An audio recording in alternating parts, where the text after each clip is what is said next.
का क्या कहना। शांति 24/4/25 मधुर महावाक्य। मीठे बाबा कहे मीठे बच्चे, वैजयंती माला अर्थात विजय माला रे आसवा बाबा को निरंतर मन पकाओ। निजर समय नष्ट कर नहीं। पाठ पढ़ा प्रति पूरा पूरा ध्यान दियो। प्रश्न, बाबा निजर संतान मान को क्यों गोटे अनुरोध करुछंती?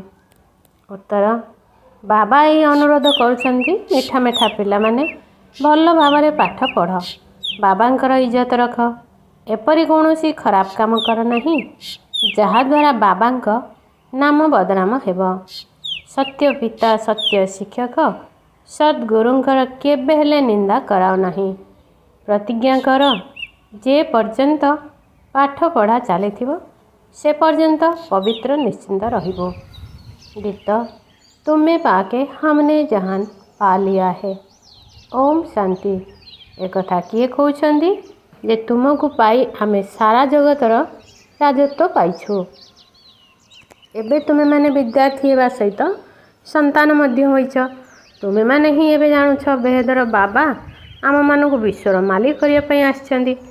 तांको सम्मुखरे बसी आमे माने राजयोग शिखुछु, अर्थात विश्वर दी मुकुटधारी राजकुमार कुमारी हेबा पई एठाको पाठ पढ़िबा को आसीछु। भक्ति मार्ग रे एही गीत गायन करा जाउछि। बुद्धि बल द्वारा तुमे माने जानुछ जे आमे विश्वर महाराजा महाराणी हेबु। बाबा ज्ञानर सागर परम शिक्षक आत्मा मानकु पाठ पढ़ाउछंदी। आत्मा एही शरीर रूपी कर्मेंद्रिय द्वारा जानिछि जे आमे बाबा ठारू विश्वर दी मुकुटधारी राजकुमार कुमारी हेबा पई पाठशाला रे पढ़ुचु बसीचु। तेणु तुम मानकर केते निशा हवा उचित। तेणु निज मन को पचार, आम विद्यार्थी मान पाखरे एतिकी निशा रही? यह कौन सी नुआ कथा भी नुहे। आमे कल्प कल्प विश्वर क्राउन प्रिंस प्रिंसेस हेबाई बाबा पाखक आसीछु। सेही जो बाबा पिता भी अटंती शिक्षक मध्य अटंती। यदि बाबा पचारुछंदी तेबे समस्ते कहउछंदी जे आमे सूर्यवंशी क्राउन प्रिंस प्रिंसेस अथवा लक्ष्मी नारायण हेबो। तेणु निजर मन को पचारिबा उचित। आमे सेही परि पुरुषार्थ करूछु। बेहदर बाबा जे स्वर्गर संपत्ति देवाई आछंदी सी आमर पिता शिक्षक गुरु मध्य अटंती। तेणु सर्वोच्च संपत्ति मध्य निश्चय देउथिबा।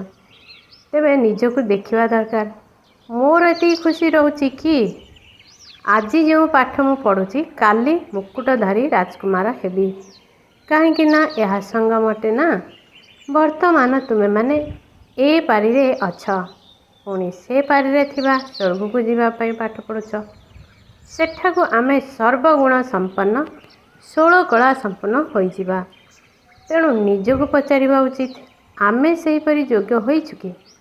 एक कथा केवल जणे नारदंकर नुहे, तुमे समस्ते मध्य भक्त थिल। एबे बाबा भक्ति रु मुक्ति कराउछंदी। तुमे जानिछ आमे बाबांकर संतान होई तांको ठारू वर्षा नेबा पई अर्थात विश्व मुकुटधारी राजकुमार हेबा पई आसीछु। बाबा कहउछंदी निजर गृहस्थ व्यवहार रुह। वानप्रस्थी माने गृहस्थ व्यवहार रही न थांती एवं कुमार कुमारी माने मध्य गृहस्थ व्यवहार रहती नहीं। सेमानकर ताहला छात्र जीवन ब्रह्मचर्य अवस्था ही पाठ पढ़ी थांती। वर्तमान मध्य यह बहुत उच्च पाठ पढ़ा जो सारा जीवन पवित्र रहिबा पड़िबो। दुनियार विद्यार्थी माने ब्रह्मचर्य रही पाठ पढ़ी पुणी विकारी हो जाई थांती। एठारे तुमे माने संपूर्ण ब्रह्मचर्य रही पाठ पढ़ुच। बाबा कहउछंदी मु हेउची पवित्रतार सागर, तुम मानक मध्य सेहीपरि कराउछि। तुमे माने जानिछ अधा कल्प आमे पवित्र थिलु। वास्तव में बाबा सहित प्रतिज्ञा करथिलु, बाबा आमे कहीं पवित्र न हेबु, आ पवित्र दुनियार मालिक न हेबु। आमर बाबा केते बड़ साधारण शरीर थाई मध्य आत्मारे निशा चढ़ुछि ना।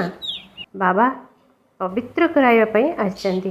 पिला मानंकु कहउछंदी तुमे विकार रे जाई जाई एबे बेश्यालय रे आसी पड़िछ। तुमे सत्य युग रे केते पवित्र थिल। एही राधा कृष्ण पवित्र राजकुमार कुमारी अटंती ना। रुद्रमाला को देख, ଏବଂ ବିଷ୍ଣୁଙ୍କ ମାଳାକୁ ମଧ୍ୟ ଦେଖ। ରୁଦ୍ରମାଳା ପୁଣି ବିଷ୍ଣୁଙ୍କ ମାଳା ହେବ। ବୈଜୟନ୍ତୀ ମାଳାରେ ଆସିବା ପାଇଁ ବାବା ବୁଝାଉଛନ୍ତି। ପ୍ରଥମେ ତୁମେ ନିରନ୍ତର ବାବାଙ୍କୁ ସ୍ମରଣ କର। ନିଜର ସମୟ ନଷ୍ଟ କର ନାହିଁ। ଏହି କଉଡ଼ି ଅର୍ଥାତ୍ ବିନାଶୀ ଧନ ପଛରେ ଧାଇଁ ଧାଇଁ ମାଙ୍କଡ଼ ପରି ହୁଅ ନାହିଁ। ମାଙ୍କଡ଼ମାନେ ଚଣା ଖାଇଥାନ୍ତି। ଏବେ ତୁମକୁ ବାବା ରତ୍ନ ଦେଉଛନ୍ତି। ପୁଣି ବି ଯଦି କଉଡ଼ି ଅଥବା ଚଣା ପଛରେ ଧାଇଁବ ଅର୍ଥାତ୍ ବିନାଶୀ ଧନ ପଛରେ ଧାଇଁବ, ତେବେ କି ଅବସ୍ଥା ହେବ? ରାବଣର ବନ୍ଧନକୁ ଚାଲିଯିବ। ବାବା ଆସି ରାବଣର ବନ୍ଧନରୁ ମୁକ୍ତ କରୁଛନ୍ତି। କହୁଛନ୍ତି ଦେହ ସହିତ ଦେହର ସବୁ ସମ୍ବନ୍ଧକୁ ବୁଦ୍ଧିରୁ ତ୍ୟାଗ କର। ନିଜକୁ ଆତ୍ମା ନିଶ୍ଚୟ କର। ବାବା କହୁଛନ୍ତି ମୁଁ କଳ୍ପ କଳ୍ପ ଭାରତକୁ ହିଁ ଆସୁଛି। ଭାରତବାସୀ ସନ୍ତାନମାନଙ୍କୁ ବିଶ୍ୱର ମୁକୁଟଧାରୀ ରାଜକୁମାର ରାଜକୁମାରୀ କରାଉଛି। ବାବା କେତେ ସହଜ ପାଠ ପଢ଼ାଉଛନ୍ତି। ଏପରି ମଧ୍ୟ କହୁନାହାନ୍ତି ଯେ 4-8 ଘଣ୍ଟା ଆସି ବସ। ନା, ଗୃହସ୍ଥ ବ୍ୟବହାର ରହି ନିଜକୁ ଆତ୍ମା ନିଶ୍ଚୟ କରି ମୋତେ ମନେ ପକାଅ, ତେବେ ତୁମେ ପତିତରୁ ପବିତ୍ର ହୋଇଯିବ। ଭିକାରୀକୁ ପତିତ କୁହାଯାଇଥାଏ। ଦେବତାମାନେ ପବିତ୍ର ଅଟନ୍ତି, ସେଥିପାଇଁ ତାଙ୍କର ମହିମାର ଗାୟନ କରାଯାଉଛି। ବାବା ବୁଝାଉଛନ୍ତି ଦୁନିଆରେ ଅଳ୍ପ କାଳ କ୍ଷଣଭଙ୍ଗୁର ସୁଖ ରହିଛି। ସନ୍ନ୍ୟାସୀମାନେ ଠିକ୍ କହୁଛନ୍ତି, ସଂସାରର ସୁଖ କାକବେଷ୍ଟା ସମାନ ଅଟେ। କିନ୍ତୁ ସେମାନଙ୍କୁ ଜଣା ନାହିଁ ଯେ ଦେବତାମାନେ କେତେ ସୁଖରେ ରହୁଛନ୍ତି। ନାମ ହିଁ ହେଉଛି ସୁଖଧାମ, ଏହା ହେଉଛି ଦୁଃଖଧାମ। ଏହି କଥାକୁ ଦୁନିଆରେ କେହି ବି ଜାଣିନାହାନ୍ତି। ବାବା ହିଁ ଆସି କଳ୍ପ କଳ୍ପ ବୁଝାଉଛନ୍ତି ଏବଂ ଦେହୀ ଅଭିମାନୀ କରାଉଛନ୍ତି। ତୁମେମାନେ ନିଜକୁ ଆତ୍ମା ମନେ କର। ତୁମେ ଆତ୍ମା ନା କି ଦେହ? ଏ ଦେହର ତୁମେ ମାଲିକ। ଦେହ ତୁମ ମାଲିକ ନୁହେଁ। ତୁମେମାନେ 84 ଜନ୍ମ ନେଇ ନେଇ ଏବେ ତମ ପ୍ରଧାନ ହୋଇଯାଇଛ। ତୁମର ଆତ୍ମା ଏବଂ ଶରୀରର ଉଭୟ ପତିତ ହୋଇଯାଇଛି। ତୁମେମାନେ ଦେହ ଅଭିମାନୀ ହୋଇ ବହୁତ ପାପ କରିଛ। ଏବେ ତୁମକୁ ଦେହୀ ଅଭିମାନୀ ହେବାକୁ ପଡ଼ିବ। ଏବେ ମୋ ସହିତ ଘରକୁ ଫେରିବାକୁ ହେବ। ଆତ୍ମା ଏବଂ ଶରୀର ଉଭୟକୁ ଶୁଦ୍ଧ କରିବା ପାଇଁ ବାବା କହୁଛନ୍ତି ମନ୍ମନା ଭବ।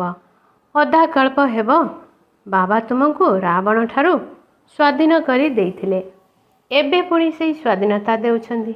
ଅଧା କଳ୍ପ ତୁମେ ସ୍ୱାଧୀନ ରାଜ୍ୟ କର। ସେଠାରେ 5 ବିକାରର ନାମ ହିଁ ରହିବ ନାହିଁ।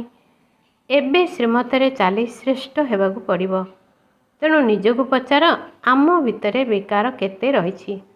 ବାବା କହୁଛନ୍ତି ପ୍ରଥମେ ତ କେବଳ ମୋତେ ମନେ ପକାଅ। ଆଉ କୌଣସି ଲଢ଼େଇ ଝଗଡ଼ା ବି କରିବା ଉଚିତ ନୁହେଁ। ନଚେତ୍ ତୁମେ ପବିତ୍ର କିପରି ହେବ? ତୁମେ ଏଠାକୁ ପୁରୁଷାର୍ଥ କରି ମାଳାରେ ଗୁନ୍ଥା ହେବା ପାଇଁ ଆସିଛ। ଯଦି ଫେଲ୍ ହୋଇଯିବ ତେବେ ମାଳାରେ ଗୁନ୍ଥା ହୋଇପାରିବ ନାହିଁ। କଳ୍ପ କଳ୍ପର ବାସାଇ ମଧ୍ୟ ହରାଇ ଦେବ। ପୁଣି ଶେଷ ସମୟରେ ବହୁତ ପଶ୍ଚାତାପ କରିବାକୁ ପଡ଼ିବ। ସ୍କୁଲରେ ପାଠ ପଢ଼ାର ରେଜିଷ୍ଟର ରହିଥାଏ। ଶିକ୍ଷକ ପିଲାମାନଙ୍କର ଲକ୍ଷଣ ମଧ୍ୟ ଦେଖିଥାନ୍ତି। ଏହା ମଧ୍ୟ ପାଠପଢ଼ା। ସକାଳୁ ଉଠି ତୁମେ ସ୍ୱତଃ ଏହାକୁ ପଢ଼। ଦିନ ବେଳେ ତ କର୍ମ କରିବାକୁ ହେବ, ଫୁର୍ସତ ମିଳୁନାହିଁ। ତେଣୁ ମନୁଷ୍ୟ ଭକ୍ତି ମଧ୍ୟ ସକାଳୁ ଉଠି କରିଥାନ୍ତି। ଏହା ହେଲା ଜ୍ଞାନ ମାର୍ଗ। ଭକ୍ତିରେ ମଧ୍ୟ ପୂଜା କରୁ କରୁ ବୁଦ୍ଧିରେ କେହି ନା କେହି ଦେହଧାରୀଙ୍କ ସ୍ମୃତି ଆସିଯାଇଥାଏ। ଏଠାରେ ମଧ୍ୟ ତୁମେମାନେ ବାବାଙ୍କୁ ମନେ ପକାଇବା ସମୟରେ ଧନ୍ଦା ଆଦି ମନେ ପଡ଼ିଯାଉଛି। ତେବେ ଯେତେ ଯେତେ ତୁମେ ବାବାଙ୍କ ସ୍ମୃତିରେ ରହିବ ସେତେ ସେତେ ପାପ ମଧ୍ୟ କଟିବାରେ ଲାଗିବ। ତୁମେମାନେ ଯେତେବେଳେ ପୁରୁଷାର୍ଥ କରି କରି ସମ୍ପୂର୍ଣ୍ଣ ପବିତ୍ର ହୋଇଯିବ ସେତେବେଳେ ଏ ମାଳା ତିଆରି ହେବ। ଯଦି ପୁରା ପୁରୁଷାର୍ଥ ନ କରିବ ତେବେ ପ୍ରଜାରେ ଚାଲିଯିବ। ଯଦି ଭଲ ଭାବରେ ବାବାଙ୍କ ସହିତ ଯୋଗ ଲଗାଇବ, ପାଠ ପଢ଼ିବ, ନିଜର ସବୁ କିଛି ଭବିଷ୍ୟତ ପାଇଁ ଟ୍ରାନ୍ସଫର କରିଦେବ, ତେବେ ଭବିଷ୍ୟତରେ ସବୁ କିଛି ମିଳିଯିବ। ତୁମେମାନେ ଯାହା କିଛି ଈଶ୍ୱର ଅର୍ଥ ଦେଉଛ, ପର ଜନ୍ମରେ ତା'ର ରିଟର୍ଣ୍ଣ ମିଳୁଛି ନା। ଏବେ ବାବା କହୁଛନ୍ତି ମୁଁ ଡାଇରେକ୍ଟ ଆସିଛି। ଏବେ ତୁମେ ଯାହା କିଛି କରୁଛ ସବୁ ନିଜ ପାଇଁ। ମନୁଷ୍ୟ ଦାନ ପୁଣ୍ୟ କରୁଛନ୍ତି, ତାହା ହେଉଛି ଇନଡାଇରେକ୍ଟ। ବର୍ତ୍ତମାନ ତୁମେ ବାବାଙ୍କର ସହଯୋଗୀ ହୋଇଛ। ଜାଣିଛ ଏଇ ପଇସା ସବୁ ମାଟିରେ ମିଶିଯିବ। ତେଣୁ କାହିଁକି ଆମେ ବାବାଙ୍କର ସହଯୋଗୀ ନ ହେବା? ନଚେତ୍ ବାବା ରାଜଧାନୀ କିପରି ସ୍ଥାପନା କରିବେ? ନା ତାଙ୍କର କୌଣସି ସେନା ଦଳ ଆଦି ଅଛନ୍ତି, ନା ହତିଆର ଅଛି। ସବୁ କିଛି ଗୁପ୍ତ। ଯେପରି କନ୍ୟାକୁ କେହି କେହି ଗୁପ୍ତରେ ଯୌତୁକ ଦେଇଥାନ୍ତି, ପେଟି ବନ୍ଦ କରି କନ୍ୟା ହାତରେ ଚାବି ଦେଇଥାନ୍ତି। କେହି କେହି ତ ବହୁତ ଶୋ କରନ୍ତି, କେହି ଗୁପ୍ତରେ ଦେଇଥାନ୍ତି। ବାବା ମଧ୍ୟ କହୁଛନ୍ତି, ତୁମେ ସବୁ ହେଉଛ ସଜନୀ। ମୁଁ ତୁମମାନଙ୍କୁ ବିଶ୍ୱର ମାଲିକ କରାଇବାକୁ ଆସିଛି। ତୁମେ ଗୁପ୍ତରେ ମୋତେ ସାହାଯ୍ୟ କରୁଛ। ଏକଥା ଆତ୍ମା ଜାଣିଛି। ବାହାରର ଆକର୍ଷଣ ଆଡ଼ମ୍ବରର କିଛି ହେଲେ ନାହିଁ। ଏହା ହେଉଛି ବିକାରୀ ପତିତ ଦୁନିଆ। ପୁଣି ବି ସୃଷ୍ଟିର ବୁଦ୍ଧି ନିଶ୍ଚୟ ହେବ। ଆତ୍ମାମାନଙ୍କୁ ନିଶ୍ଚୟ ଏଠାକୁ ଆସିବାକୁ ପଡ଼ିବ। ଆଗକୁ ଆହୁରି ଜନସଂଖ୍ୟା ବୃଦ୍ଧି ହେବ। ଏକଥା ମଧ୍ୟ କହୁଛନ୍ତି ଯେ ସେହି ହିସାବରେ ପୁରା ଶସ୍ୟ ଉତ୍ପନ୍ନ ହେବ ନାହିଁ। ଏବେ ସମସ୍ତଙ୍କର ଆସୁରୀ ବୁଦ୍ଧି ହୋଇଯାଇଛି। ତୁମକୁ ବର୍ତ୍ତମାନ ଈଶ୍ୱରୀୟ ବୁଦ୍ଧି ମିଳୁଛି। ଭଗବାନ ପାଠ ପଢ଼ାଉଛନ୍ତି, ତେଣୁ ତାଙ୍କର କେତେ ସମ୍ମାନ ରଖିବା ଦରକାର। ଏହି ପାଠ କେତେ ଭଲ ଭାବରେ ପଢ଼ିବା ଦରକାର। କିନ୍ତୁ କେତେ ପିଲାଙ୍କର ପାଠପଢ଼ାରେ ସଉକ ନଥାଏ। ଏ କଥା ତୁମମାନଙ୍କ ବୁଦ୍ଧିରେ ରହିବା ଦରକାର ଯେ ଆମେ ବାବାଙ୍କ ଦ୍ୱାରା ମୁକୁଟଧାରୀ ରାଜକୁମାର ରାଜକୁମାରୀ ହେଉଛୁ। ଏବେ ବାବା କହୁଛନ୍ତି, ମୋ ମତରେ ଚାଲ, ମୋତେ ମନେ ପକାଅ। ବାବା ବାରମ୍ବାର କହୁଛନ୍ତି, କିନ୍ତୁ ଆମେ ଭୁଲି ଯାଉଛୁ। ଛାତ୍ର ଯଦି କହିବେ ଆମେ ପାଠ ଭୁଲି ଯାଉଛୁ, ତେବେ ଶିକ୍ଷକ କ'ଣ କରିବେ? ଯୋଗ ନ କରିଲେ ବିକର୍ମ ବିନାଶ ହେବ ନାହିଁ। ଶିକ୍ଷକ କ'ଣ ସମସ୍ତଙ୍କ ଉପରେ କୃପା ଅଥବା ଆଶୀର୍ବାଦ କରିବେ ଯେ ଇଏ ପାସ୍ ହୋଇଯାଉ? ଏଠାରେ ଏହି ଆଶୀର୍ବାଦ କିମ୍ବା କୃପାର କଥା ନାହିଁ। ବାବା କହୁଛନ୍ତି, ପାଠ ପଢ଼। ଯଦିଓ ଧନ୍ଦା ଆଦି କରୁଛ, କିନ୍ତୁ ପାଠ ପଢ଼ିବା ଜରୁରୀ। ତମ ପ୍ରଧାନରୁ ସତ୍ତ୍ୱ ପ୍ରଧାନ ହୁଅ। ଅନ୍ୟମାନଙ୍କୁ ମଧ୍ୟ ରାସ୍ତା ଦେଖାଅ। ନିଜ ମନକୁ ପଚାରିବା ଉଚିତ ଯେ ମୁଁ ବାବାଙ୍କର କେତେ ସହଯୋଗୀ ହୋଇଛି, କେତେ ଜଣଙ୍କୁ ନିଜ ସମାନ କରାଇଛି। ତ୍ରିମୂର୍ତ୍ତି ଚିତ୍ର ତ ସମ୍ମୁଖରେ ଅଛି। ଇଏ ଶିବ ବାବା, ଇଏ ବ୍ରହ୍ମା ବାବା। ଏହି ପାଠପଢ଼ା ଦ୍ୱାରା ଏହିପରି ବିଷ୍ଣୁ ହେଉଛନ୍ତି। ପୁଣି 84 ଜନ୍ମ ପରେ ଏହିପରି ବ୍ରହ୍ମା ହେବେ। ଶିବ ବାବାଙ୍କ ଶରୀରରେ ପ୍ରବେଶ କରି ବ୍ରାହ୍ମଣମାନଙ୍କୁ ଏପରି କରାଉଛନ୍ତି। ତୁମେ ବ୍ରାହ୍ମଣ ହୋଇଛ, ଏବେ ନିଜ ମନକୁ ପଚାର, ଆମେ ପବିତ୍ର ହୋଇଛୁ? ଦୈବୀ ଗୁଣ ଧାରଣ କରିଛୁ?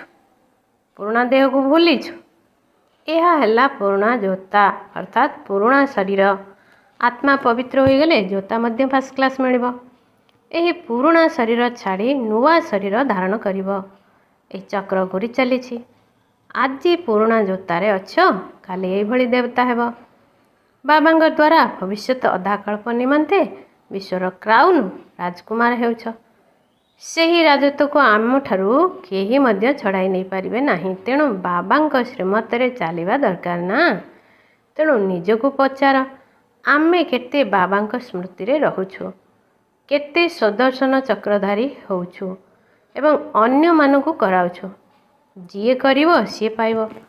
ବାବା ପ୍ରତିଦିନ ପାଠ ପଢ଼ାଉଛନ୍ତି। ସମସ୍ତଙ୍କ ପାଖକୁ ମୁରଲି ମଧ୍ୟ ଯାଉଛି। ଆଚ୍ଛା, ନ ମିଳିଲେ ବି 7 ଦିନର କୋର୍ସ ମିଳିଗଲା ନା। ବୁଦ୍ଧିରେ ଜ୍ଞାନ ଆସିଗଲା। ଆରମ୍ଭରେ ଭର୍ତ୍ତି ହୋଇଥିଲା, ପୁଣି କେହି କଚା, କେହି ପକ୍କା ହୋଇ ବାହାରିଲେ। କାହିଁକି ନା ମାୟାର ତୋଫାନ ମଧ୍ୟ ଆସୁଛି ନା। 6-8 ମାସ ପବିତ୍ର ହୋଇ ପୁଣି ଦେହ ବିମାନରେ ଆସି ନିଜର ସର୍ବନାଶ କରିଦେଉଛନ୍ତି। ମାୟା ବହୁତ ଜବରଦସ୍ତ ଅଟେ। ଅଧାକଳ୍ପ ମାୟାଠାରୁ ହାରିଛ। ଯଦି ଏବେ ବି ହାରିଯିବ, ତେବେ ନିଜର ପଦ ହରାଇବ। କ୍ରମାନୁସାରେ ପଦ ବହୁତ ରହିଛି ନା। କେହି ରାଜା, ରାଣୀ, କେହି ମନ୍ତ୍ରୀ, କେହି ପ୍ରଜା, କାହାର ହୀରା ଲୀଳାର ମହଲ ଥିବ। ପ୍ରଜାରେ ମଧ୍ୟ କେହି ବହୁତ ସାହୁକାର ହୋଇଥାନ୍ତି, ତାଙ୍କର ମଧ୍ୟ ହୀରା ଲୀଳାର ମହଲ ଥାଏ। ଏଠାରେ ମଧ୍ୟ ଦେଖ, ରାଜାମାନେ ମଧ୍ୟ ପ୍ରଜାମାନଙ୍କଠାରୁ କରଜ ନେଉଛନ୍ତି। ତେବେ ପ୍ରଜା ସାହୁକାର ହେଲେ ନା। ରାଜା, ଗୋଟିଏ କାହାଣୀ ରହିଛି, ଅନ୍ଧେର ନଗରୀ। ଏହା ବର୍ତ୍ତମାନର କଥା।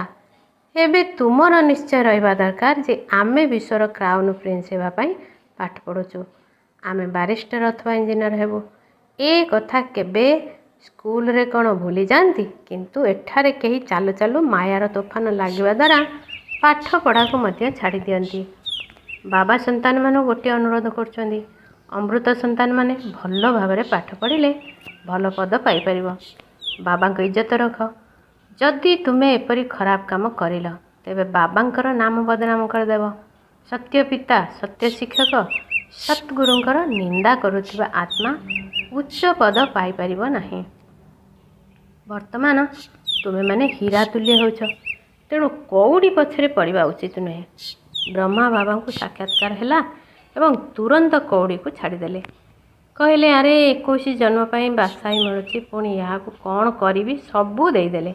ଆମେ ତ ବିଶ୍ୱର ରାଜତ୍ୱ ପ୍ରାପ୍ତ କରୁଛୁ, ଏକଥା ମଧ୍ୟ ଜାଣିଛ ବିନାଶ ହେବାର ଅଛି। ଯଦି ଏବେ ନ ପଡ଼ିବ ତେବେ ଟୁ ଲେଟ୍, ବିଳମ୍ବ ହୋଇଯିବ। ପରେ ପୁଣି ପଶ୍ଚାତାପ କରିବାକୁ ପଡ଼ିବ। ପିଲାମାନଙ୍କୁ ସବୁ ସାକ୍ଷାତକାର ହେବ।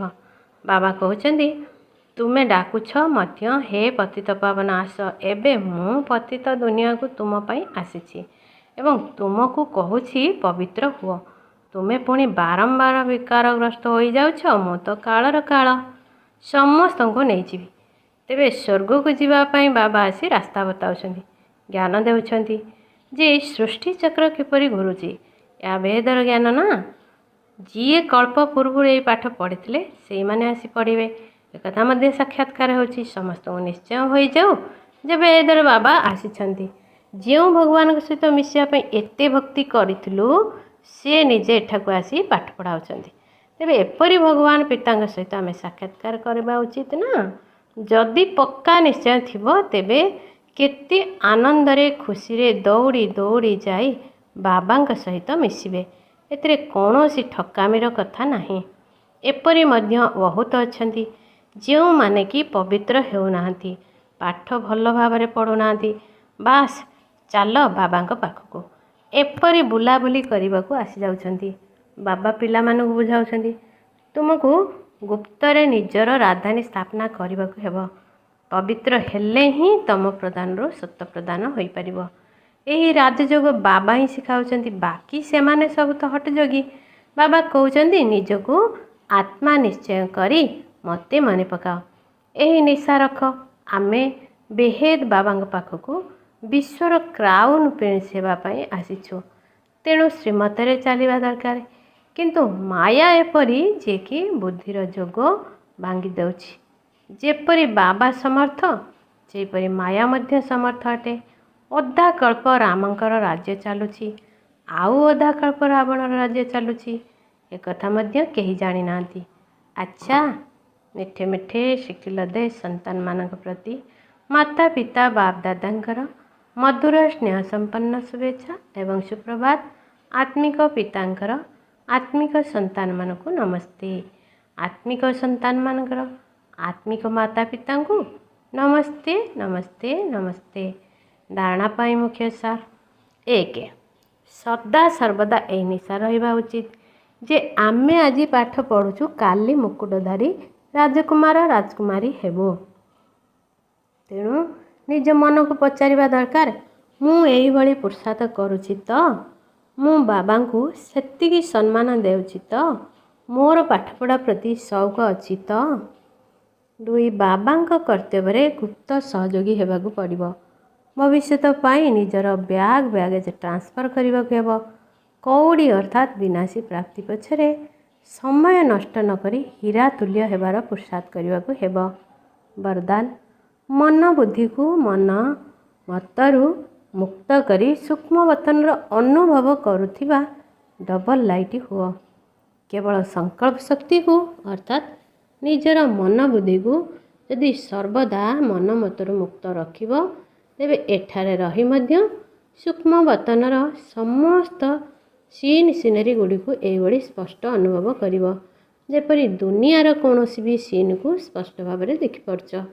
ଏହିଭଳି ଅନୁଭୂତି କରିବା ପାଇଁ କୌଣସି ବି ବୋଝ ନିଜ ଉପରେ ରଖ ନାହିଁ। ସମସ୍ତ ବୋଝ ବାବାଙ୍କୁ ଦେଇ ଡବଲ ଲାଇଟ୍ ହୁଅ। ମନ ବୁଦ୍ଧି ଦ୍ୱାରା ସର୍ବଦା ଶୁଦ୍ଧ ସଂକଳ୍ପର ଭୋଜନ ରଖ। କେବେ ବି ବ୍ୟର୍ଥ ସଂକଳ୍ପ ବା ବିକଳ୍ପ ରୂପୀ ଅଶୁଦ୍ଧ ଭୋଜନ ସ୍ୱୀକାର କର ନାହିଁ। ତାହେଲେ ସମସ୍ତ ବୋଝରୁ ମୁକ୍ତ ବା ହାଲୁକା ହୋଇ ଉଚ୍ଚ ସ୍ଥିତିର ଅନୁଭବ କରିପାରିବ। ସ୍ଲୋଗାନ, ବ୍ୟର୍ଥକୁ ଫୁଲ ଷ୍ଟପ୍ ଲଗାଅ ଏବଂ ଶୁଭ ଭାବନାର ଷ୍ଟକ୍ ଫୁଲ୍ କରି ଅର୍ଥାତ୍ ଭଣ୍ଡାର ଭରପୁର କର। ओम शांति। है हमने प्यार